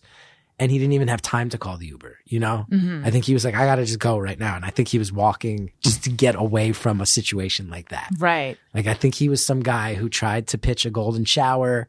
And the person he was with was like, not my thing. And I think this is over. And he was like, I should just go right now. I think it was something like that. Yeah. Who knows? Well, if he's listening, I hope he lets us know what's going on. And I hope he's okay. And I don't think I've revealed enough to violate any laws. No. I don't think any identifying details in there. But if he is listening, I should let you know, sir. I've wondered about you since the day that happened. You get a nice mix of things. I've only had a couple ones where I was like, the fear is that you're going to see like messed up stuff where people are under duress. I've had that happen twice in 13 months of doing this. Most of them are just like helping somebody in need or something very weird. Mm-hmm. And the weird ones are kind of funny and intriguing. It's pretty good. Pretty good stuff. Yeah, I was wondering, to me, the idea of driving an ambulance sounds very stressful. So I'm glad to know that you got some training. It can be stressful. But like the other night, this call on Saturday, I was on Route 287, which for anybody listening, if you know Jersey, that's a major highway. That's like a multi-lane highway, and that becomes a big trucking road at night. There was an accident out there. Everybody was fine, or else I wouldn't even be bringing it up. But I got to drive the ambulance on a completely shut down highway. And that's fucking cool. It feels cool to be out there like blasting the horn and everybody gets out of the way. And I'm like, and now it's just an empty Route 287. Lived in Jersey my whole life. I've never seen this road this empty. This is cool. That is pretty cool. Yeah. So we have some questions that listeners sent in on Patreon, patreon.com/Alison Rosen. Patreon. And we have a song. Questions from our fans. All right. My phone is being a little squirrely, so we're going to have to cut this part out while I pull up the questions. I think let's leave it in. Let's let the people see the scars. Okay. We can do Let's that let too. people see how the sausage gets made. All right. If we're letting people see how the sausage gets made, how are we doing on time? Because I know you have another interview after this. It's 3:12 now. Oh, I think I'm good. Okay. Yeah. That's at 4:30 in Beverly Hills. Yeah. I mean, it could. You're good. I think I'm Right? good. He's good. I looked Yeah. it up. It's like a It'll- 20 to 30 minute drive, but It'll probably be worse than that. in Yeah. LA, I know that can change. Yeah, in a especially as it's heartbeat. getting later. Yeah. Okay. Yeah. Yeah. So I'll be less rambly in my answers. No. I think you've got a Yeah, you good should still 15 be all right for a little minutes. bit. Look, Yeah. if I'm late, I'm late. That's right. These things happen. Yeah. Who is it? I forget. Legitimately. Okay. Because I have 3 tomorrow Oh my God. and a couple more Thursday. It's a lot. All right. Tom Bossong says, what is the scariest call or creepiest call you ever received on Beautiful Stories from Anonymous People? There's a few that come to mind. There's only been a handful of calls in 7 years that we haven't aired. The large majority of those are because either like I'm having an off day as a host, or there's technical difficulties, or it just is kind of a little boring in a way nobody anticipated, and we're like, it's fine, happens.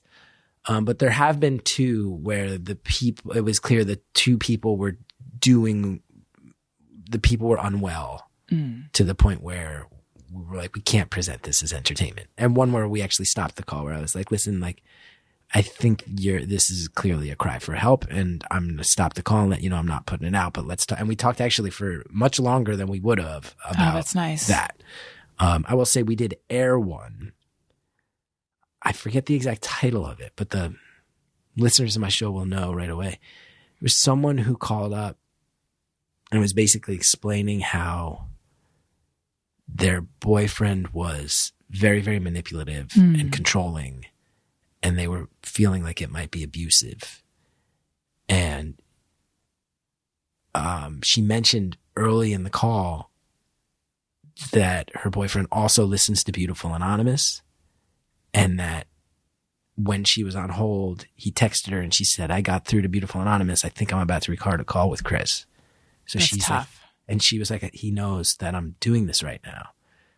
And then halfway through the call, I heard a door open and she just stopped talking and it went silent. And I realized he came home to like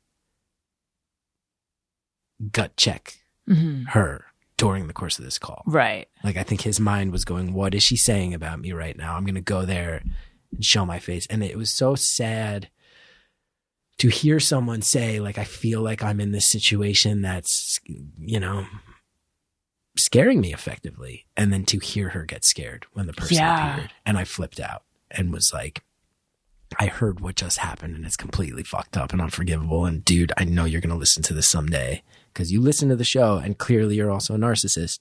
And I want you to know what you just did. It was really obvious and really fucked up. And we debated if we should even release that one, but we felt like it would maybe, it was one of those ones that feels like it could help a lot of people if it's out there. Not even because of what we did, but because the caller was so strong and so clear about it.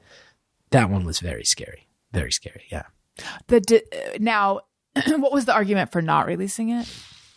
You know, it's that thing that happens. I'm very, very conscious with podcasting of like, it's my job and it's this cool thing and it's great to offer people a platform.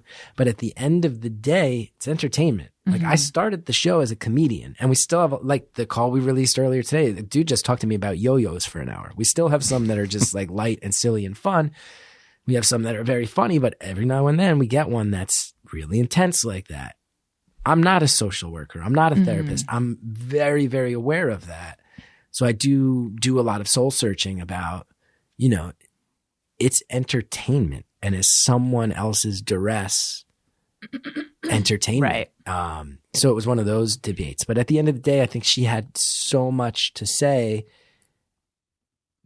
honest and brave and useful stuff for other people in the same situation to say that it was like, I think this is worth putting out there and this is worth giving a platform to. But to hear her say, like, there's someone in my life who I view as an abuser who knows I'm doing this right now, and to hear that person come in halfway through, I was like, this is really, really screwed up.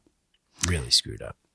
Lucas Malone would like to know, do you have any new favorite craft sodas? Oh, yeah. I've been obsessed with sodas for many years. I haven't been as big on sodas as I used to be because I once went to the dentist and opened my mouth and she didn't even ask me if I drank soda. She was like, stop drinking so much soda. My mouth wasn't even fully open and she was like, too much soda. So I did have to slow down a little bit. As far as things that have been really working for me lately, I can tell you that I did a big turnaround on San Pellegrino, which is not as much a craft soda, but I used to view, I'm not a seltzer fan. I think of seltzers as kind of bad soda. And I recently came around on San Pellegrino and realized that no, those are different and those are pretty special. They have more flavor. Yeah, much more of a burst of flavor and much less of a like you're drinking something carbonated that tastes faintly like a flavor that you want. I just can't with seltzers. I can't. And when LaCroix had its moment, I was like, why are we all flipping out about this? It's not good. It's not even good for seltzer. It's not even good for seltzer. Like, we got Spindrift in this world. Why are we even talking about LaCroix, you know? But my favorites, I still love Mr. Cucumber. I still love Virgil's Special Edition Bavarian Nutmeg. I still love everything the Natrona Bottling Works. Oh, this person, if this person's a soda person, I will tell you this.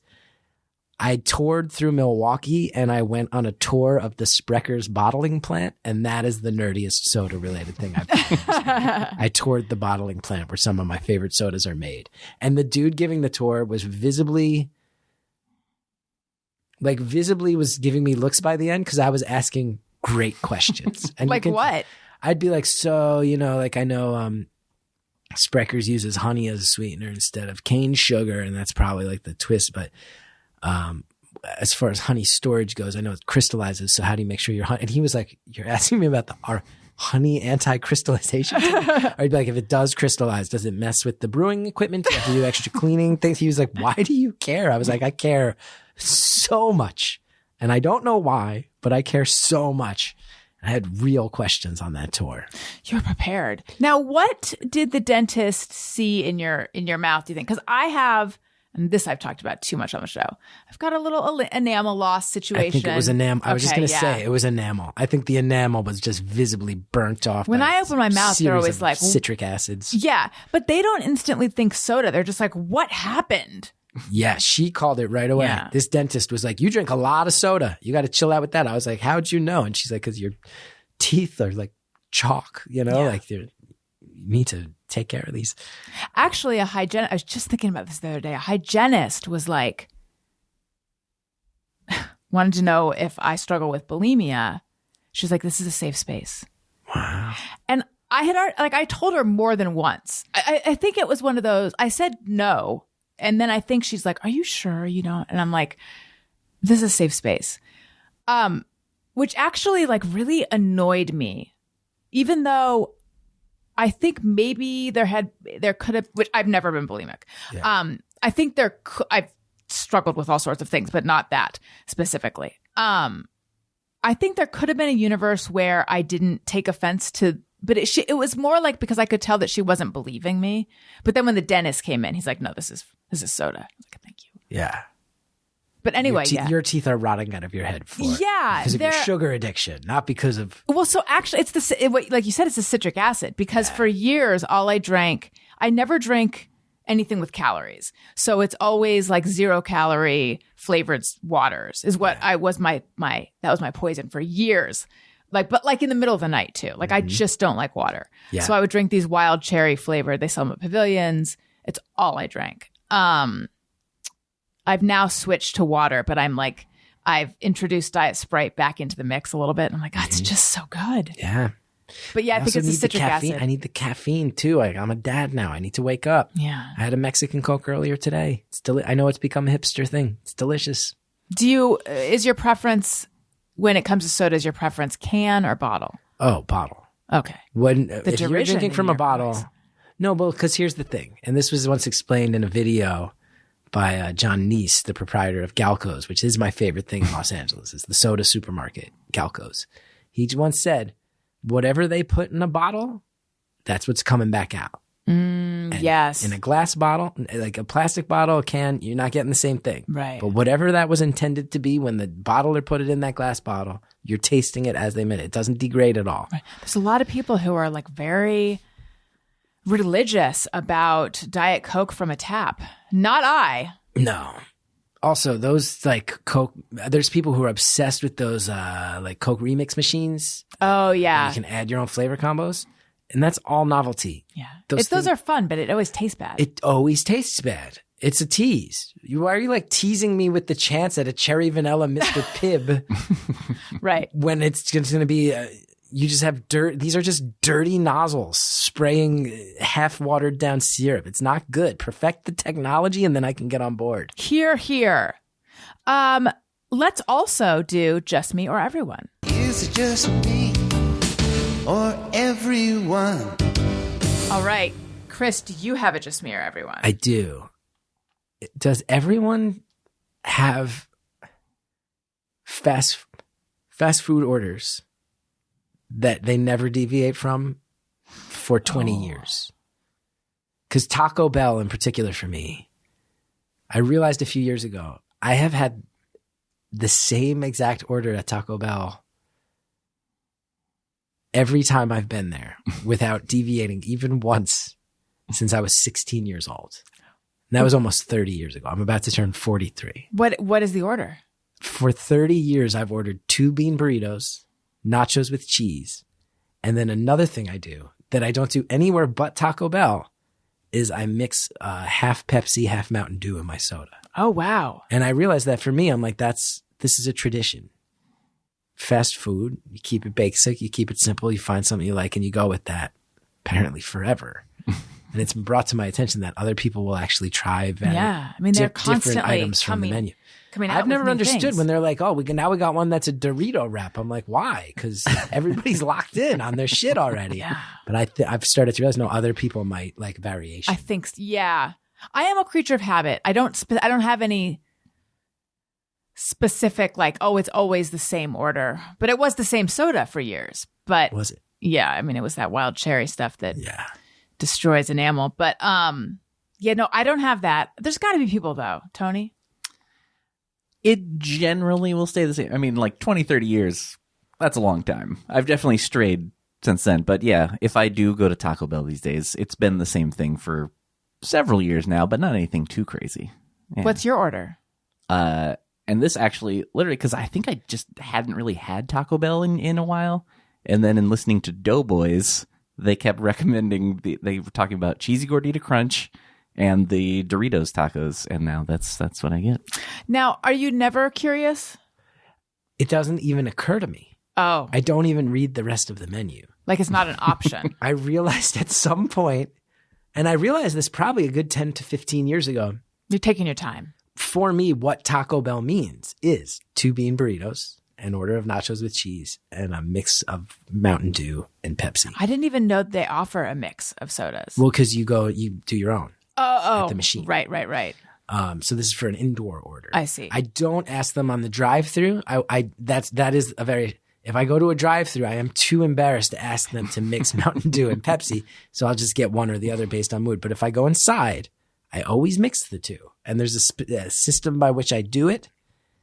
And I realized like 10 or 15 years ago, oh, I've only ordered this since I was like 16. Yeah. When I used to go to the East Hanover, New Jersey Taco Bell with my friends after school. And I just never stopped. And I've never tasted anything else from Taco Bell. The cinnamon twist once in a while as a little treat for myself. Do you think you'll ever switch it up? I don't think I will. Even as I recognize that this is strange behavior and a little bit of a problem, I don't think I'll ever eat anything else from Taco Bell. I get it in a way though, because I get like that, not even just with fast food, but restaurants in general, where like if I know I'm going there, I know that I love this one thing. And maybe I'm missing out on other things, but what if I get that and what if that sucks? Like, I know I'm going to love this. That's the rub of a big menu because I frequently will be like, this some item, some aspect of this is intriguing me, so I'm gonna order that, and then I instantly regret it when my order is taken to the back, and I'm like, oh, I don't think I'm gonna like it. Mm-hmm. Yep. Yeah, it's hard to stray sometimes. It really is. Also, I think touring a lot adds to this because I've had a lot of really terrible food. So there is like, I am often made fun of by people who come on the road with me because if we pass a Cracker Barrel, I'm pretty much eating at that Cracker Barrel. It's a guarantee. And do you have your set order there I'm too? a vegetarian and they have a sides plate. The sides plate is very reliable. Fun. You can choose from like 7 or 8 items and it's you know what you're getting. But the other thing I recently realized about Cracker Barrel is they're all set up the same exact way. Yes, they're exactly You the walk same. in, but I went to one in Pennsylvania where the counter was in front of you as you walked in instead of to the left. Ooh. Because usually the counter's to the left, then there's the kiosk where there's an ice thing of sodas, and then the host who will seat you in the restaurant that's behind them. To the right of that is where they sell their novelty sodas, in front of which is a big rack full of old school candy, and just to the right of that, you'll find the entrances to the bathrooms. That's every Cracker Barrel I've ever been in, except this one in Pennsylvania, and I got disoriented? Not even disoriented, like unsettled. Like unsettled. Right. Like you stepped into another dimension of the multiverse. Yeah, like it felt like an episode of Stranger Things or something. I was like, I don't feel like I'm in our reality right now. You're not allowed to change anything about Cracker Barrels ever. I come here partially for the food and partially because I know it's going to look and feel exactly the same. You're going to be selling those weird Mallow cups. You're going to sit me down. You're going to have the peg jump game. Yep. If you don't have the peg jump game on the table, I'm out of here. Like it is a piece of comfort no matter where I am in this country. Cracker Barrel will offer safe harbor. And man, that one in Pennsylvania threw me for a loop and I was by myself and I didn't like it. Oh, so you didn't even have anyone to validate. No, I just was looking around mirror. because Pennsylvania also, I love Pennsylvania, but you know, you get to long stretches of it where you're like, this doesn't feel like the Northeast of America. This feels like a weird amalgamation of like 6 other parts of America. And it was in one of those stretches of Pennsylvania. And I was like, Pennsylvania does feel mysterious in a lot of ways that I haven't totally sorted out yet. But that Cracker Barrel is a big piece of the puzzle. I've never been to a Cracker Barrel. Can you believe Really? it? And I can barely say it, apparently. How about, Oh, I've been many times. Yeah. It's pretty delicious, honestly. Where's the closest one to LA? There's not one. I did like hear this. I think a few hours. Like it's Okay. not close. Yeah. But yeah. Maybe someday. Yeah. I hope. All right. And, but you know, I think there is something about having your like set order wherever you're going to go. It just makes things simpler. I like that idea. yeah. Okay. Do you have a hey, go fuck yourself? Yeah. And people aren't going to like it. I'm ready. This is not for everyone who participates in this hobby. And I get backlash on this. I just got some backlash on this online. People who ride bicycles. Oh. A lot of you can go fuck yourselves, if I'm being honest. And this has been something I felt for a while. In New York City, when I lived there for years, I felt it pretty acutely because bicyclists there are sort of notorious for Being angry? being angry, and also like cars follow the car rules, pedestrians follow the pedestrian rules, bikers pick and choose which ones they're going to The follow. answer to no, man. But they get mad at everybody else. Yes. Like they'll blow through a red light and yell at a pedestrian. Or they'll yell at a car for doing something the car's supposed to be doing because They're aggressive. Yes, they break all the rules and then yell at everybody. But even now in the suburbs, I got to tell you, I just took not a lot of backlash. One guy, but it's stuck in my head. I went on that ambulance call on Saturday, and I put up this post that was like, so I've been driving for the ambulance, and here's the thing I've learned. And I was like, car accidents. I was like, these safety features in cars really work. Get the safety package. I've now been to 2 car accidents where I saw the car and was like, I'm about to see a dead body. And the person was just walking around completely unscathed. I was like, that's amazing. And I was like, the other thing I've learned though, I was like, bike accidents are gnarly. I had one of those. I was warned. I live in an area where there's a bunch of cyclists that go through this national park area. I was warned, you're going to see some bike accidents, and the bike accidents, all the EMTs are like, they're so much worse than car accidents. And I just put up a thing on Twitter that was like, just because you can afford a fancy bike and all this cool gear doesn't mean you should be getting out there on roads that you know, aren't experienced enough for. And a guy and a few people jumped on it. Were like, you're victim blaming. And I saw some people phrasing it nicely of like, you know, you can't blame cyclists when cars are the problem. And I'm like, I get it, but also, like, if you're a really rich guy who can afford a $4,000 bike and some fancy helmet with mirrors attached and a radio thing inside, like, that doesn't mean you can just get out and go wherever you want, because you're gonna like fucking die. Yeah, and it's scary as shit. And bicycle people, I take it on the chin when I air this out, but there is a weird, like, they want to exist between worlds, like that Cracker Barrel. A little bit.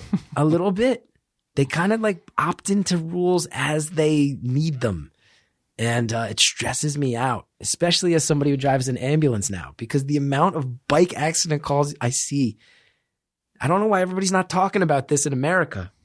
Bikes are fucked up.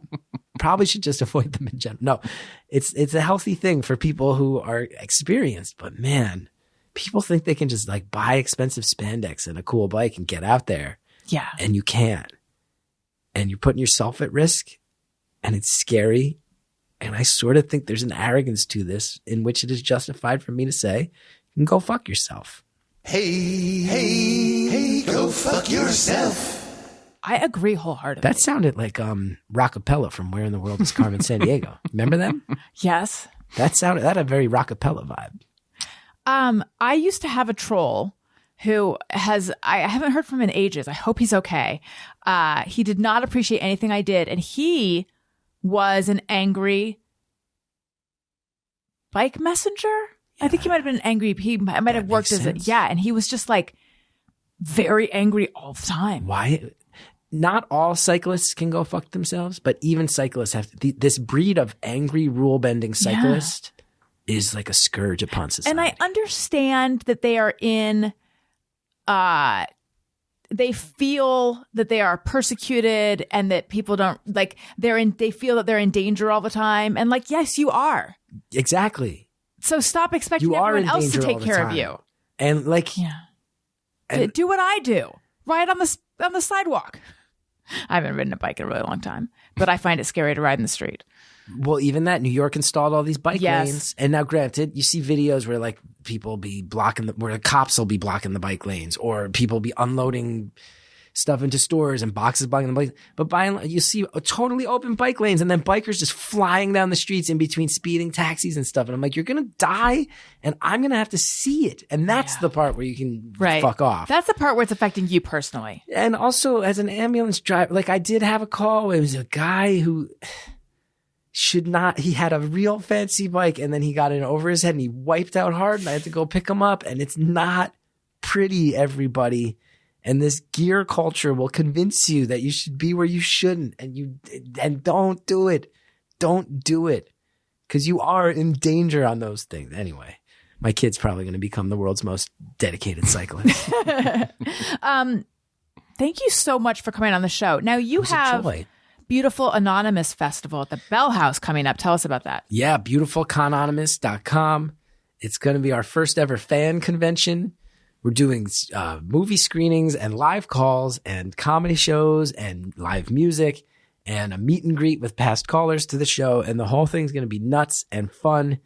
And I think it's going to be really great. And I hope people show up. And if they want to go, where would they get tickets? You can go to beautifulconanonymous.com. Also, I've linked to it from my Twitter and Instagram and all that. It's May 4th through May 7th, right? Yeah. So it's coming up. May 4th is a screening of the movie Contact, because I've had 2 callers yell at me because I've never seen Contact. That's sold out. Everything else still has tickets available. That's awesome. How great. fun. The comedy bills alone on the comedy shows are great. It's nuts those shows aren't sold out yet. Go sell them out, people. And where can everyone find you? Chris Geth on Instagram, Chris Gethard on Twitter. Those are the big ones, right? I'm on TikTok too, but I don't ever post on it. So don't even worry about it. Tony, what about you? Twitter and Instagram at Tony Thaxton. and Bizarre Albums every Tuesday. The best show. And if you like what you're hearing, or even if you don't, please make sure you're subscribed. Leave us a nice review. Click 5 stars. Also subscribe on YouTube, youtube.com/Alison Rosen. You can see this whole thing and other whole things and parts of things. And I guess I'm just doing a plug for what exists on YouTube now. And I feel like they probably know. Follow me on social media at Alison Rosen on Twitter and Instagram. And I am on TikTok. I occasionally post. It's the Alison Rosen over there. Patreon.com/Alison Rosen. And then my new podcast, Alison and Todd After Hours, is also a Patreon. That is not also, but it's on Patreon. It's a Patreon podcast, but it's only $2 a month. And it is very fun so far. So if you're interested in that, patreon.com/Alison and Todd. Thank you again. Oh my God, I didn't even plug your book. Oh, that's okay. I think people should at least know that there is a book called The Lonely Dad Conversations. And where can they get that? Scribd. Scribd. Scribd.com. SCRIBD.com. Nailed it. And it is interviews with dads and with a mom. Yeah. It's about one lesbian mom who's cool as hell. There She's you the go. best. Also, I have a New Jersey podcast, and we've talked about Tony's Joe Pesci episodes on our New Jersey Oh, podcast. yeah. Somebody told me about that. What's I this checked it out. podcast called? It's called New Jersey is the World. It's me and a few of my high school friends talking about how New Jersey is the best. And Joe Pesci's name has come up on it pretty frequently. And I was like, guys, you got to listen to Bizarre Albums, because he breaks down he was a real singer, but he also did one as the guy from My Cousin Vinny. And it's way more nuts than I can explain. So just go listen to Bizarre Albums. And it's the best. It's a great show. Thank you. You know, I found his old record, like the old one from the 60s. Like the I real have it- one, I like the have it not now. character one. Yeah. We also did It was my white whale. We did an interview with former Yankees catcher Rick Cerrone, because he put out a 7-inch single of a song called The Long Road Home that I'll tell you about off air, but it was an earthquake relief 7-inch single that was very bizarre. And I had my own Tony Thaxton moment exploring that one. So, Nice. yeah. Love it. Thank you so much. Listeners, thank you for listening. I love you. You matter. Goodbye. Hey, do you know about the Alison Rosen show? We had a good time, but now we gotta go.